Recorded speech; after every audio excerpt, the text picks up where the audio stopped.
Kaya patawarin niyo kami, Panginoon. Patawarin niyo po kami, O Lord. Sapagkat dinideclare namin minsan, you are provide all things. Pero yung trabaho na dapat sa amin, hindi namin ginagawa. Tapos kapag hindi nyo naibigay, kami magre-reklamo pa kami sa inyo. Sasabihin sa inyo, provide me, Lord, bakit ganito? Bakit kami ba't kami nahihirapan? Bakit ang dami mga pagsubok na nararanasan namin kung kailan lumapit kami sa inyo, Lord? Pinapaunawa ng banal na Espiritu. Nakakibat ang pagsubok sa atin sa paglapit natin sa Panginoon. Why? Because we need, kailangan yun para mas lalo tayong lumakas.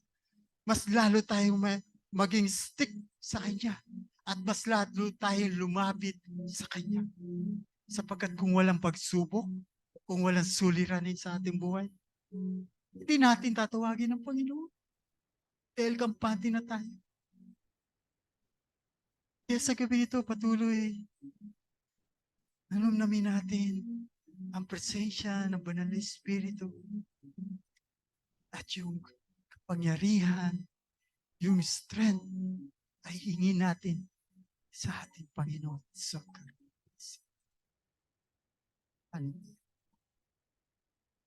Maraming salamat po, Panginoon. Naniniwala po kami, Panginoon, at nananampalataya na naririnig niyo po, Lord, ang aming mga daing sa gabing ito. Ang aming mga ipinapahayag sa gabing ito. At sa pag-uwi po namin sa aming mga sariling kwarto. Hintayin niyo kami, Panginoon. Kami muling lalapit sa inyo. At makikipag-usap sa inyo. At pakikinggan kung ano yung nais niyo. Kung ano yung nais niyo ipagawa sa amin upang sa pagpapatuloy namin dito sa mundong ito, sa madilim na mundong ito, ay kami maging liwanag sa mundong ito. Sakarababasika.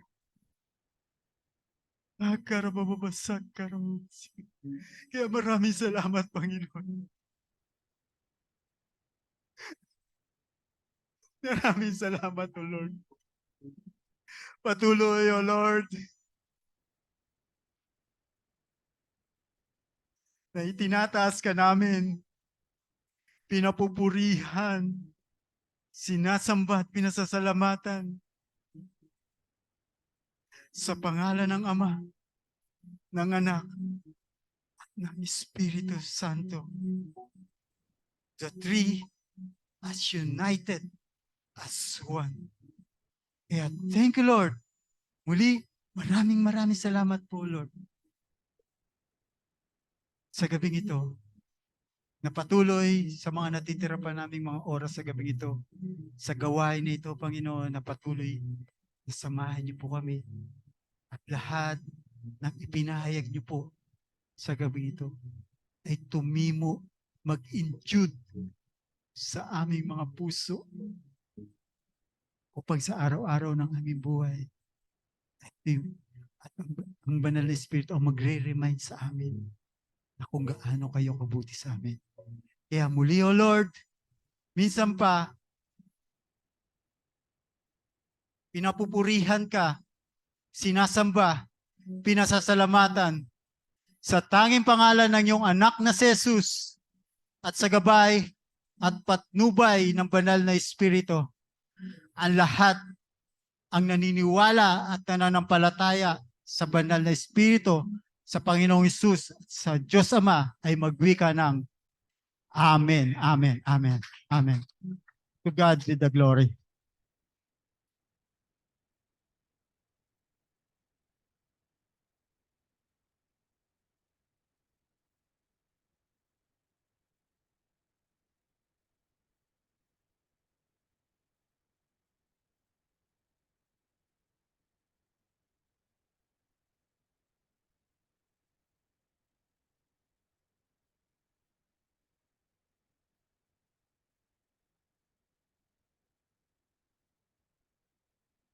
Hallelujah. Minsan papalakpakan po natin ang Panginoong Jesus. Hallelujah. Tunay nga na napakabuti ang ating Panginoon dahil pinalalahanan tayo at binigay na naman ang mga salita at tinuro sa atin ang the work of the Holy Spirit sa ating mga buhay. At ang una po, the Holy Spirit is our helper. Tunay na ang Holy Spirit ang tumutulong sa lahat ng ating sa ating buhay spiritual at gayon din po sa physical. At pangalawa, the Holy Spirit is exalt the Lord Jesus in our lives. So, ang Holy Spirit po ay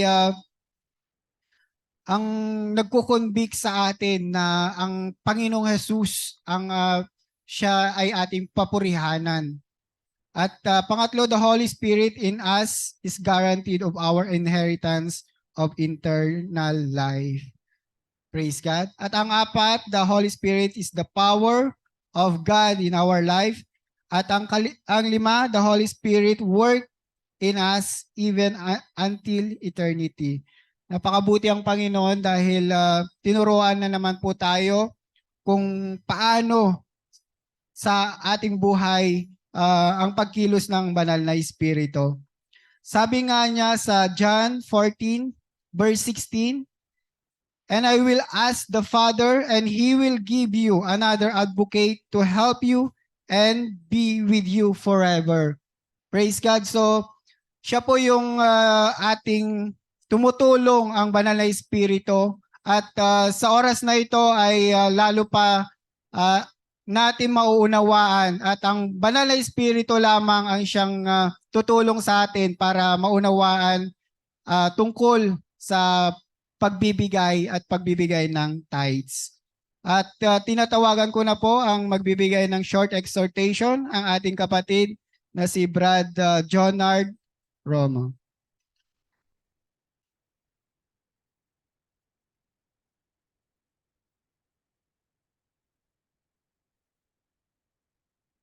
Palang gabi, mga kapatid. At are we blessed? God is good all the time. Okay. Ang verse ko ngayong gabi ay 2 Corinthians yung sa ano na lang do sa 2 Corinthians 9 6 to 11. So remember this, whoever sows sparingly will also reap sparingly. And whoever sows generously will also reap generously. Each man should give what he has decided in his heart to give, not reluctantly or under compulsion, for God loves a cheerful giver. And God is able to make all grace abound to you, so that in all things at all times, having all that you need, you will abound in every good work. As it is written, He has scattered abroad His gifts to the poor. His righteousness endures forever. Now he who supplies seeds to the sower and bread for food will also supply and increase your store of seeds and will enlarge the harvest of your righteousness. 11.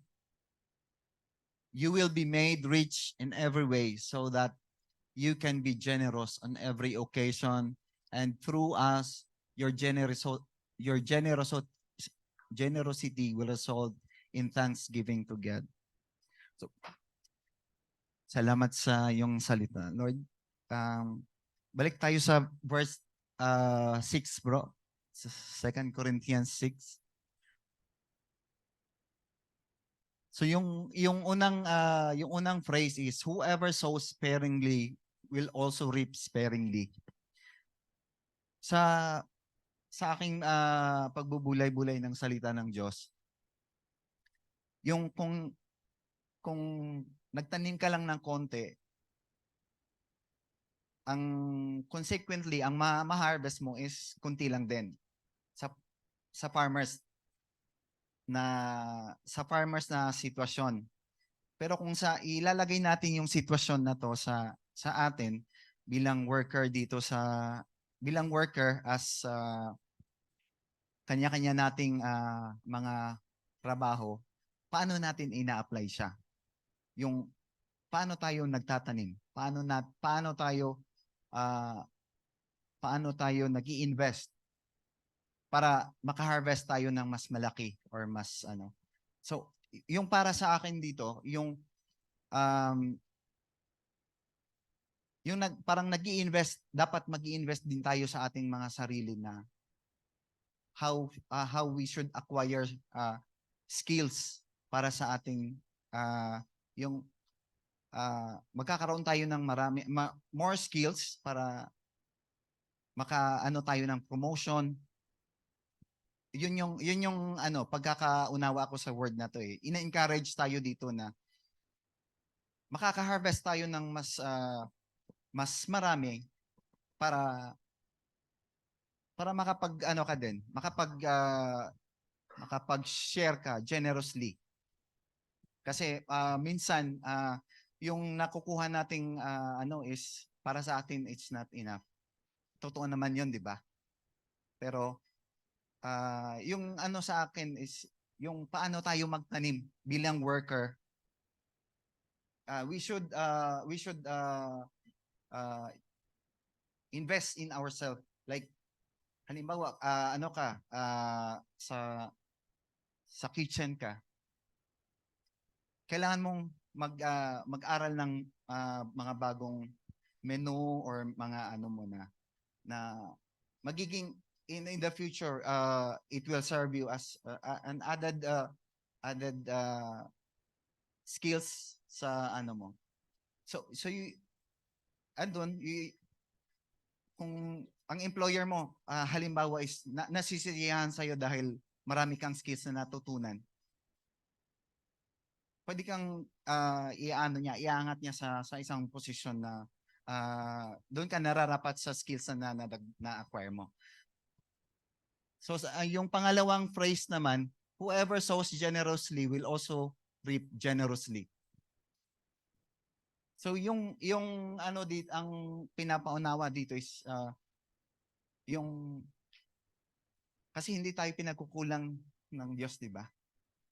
Yun dapat ang mindset natin eh. Hindi tayo pinagkukulang ng Diyos. His grace is enough. His grace is sufficient. And next, bro? So, each man should give what he has decided in his heart to give, not reluctantly or under compulsion, for God loves a cheerful giver. So, ang pinapanawa dito is yung attitude natin giving is not only practice na nagpagbibigay ng tithes natin, kundi yung meron tayong kahit may extra man tayo, may mga kapatid tayong nangangailangan or yung kamag-anak natin nangangailangan, pwede natin maiabot in our small little ways. Next, bro. And God is able to make all grace abound to you, so that in all things, at all times, having all that you need, you will abound in every good work. So, yun. Pag nagiging generous ka, yan eh, nag-overflow din yung pagpapala ng Diyos sa iyo na dahil nagkakaroon tayo ng binibigyan ka ng marami kasi may kaakibat na responsibility ka sa binigay ng Diyos sa iyo. Kasi yung need mo na-fulfill na. 'Di ba? Yung need and then yung sobra konti, merong purpose nun. Bakit yung binigay ng sobra ng Diyos sa atin? And next verse. As it is written, He has scattered abroad His gifts to the poor, His righteousness endures forever. Next. 10. Now He who supplies seeds to the sower and bread for food will also supply and increase your store of seeds and will enlarge the harvest of your righteousness. So parang yun lang din. Generosity begets generosity. Yung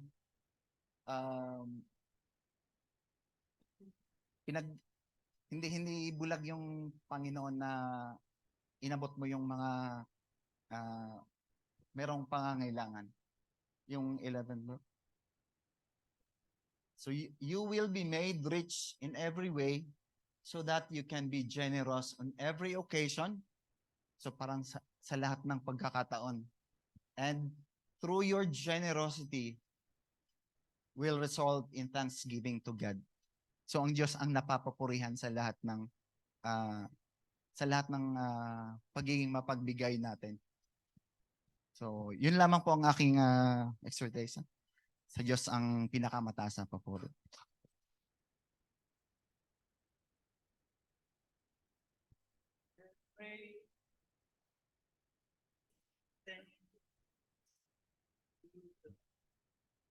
Give thanks to the Lord. Give thanks because He's given. He's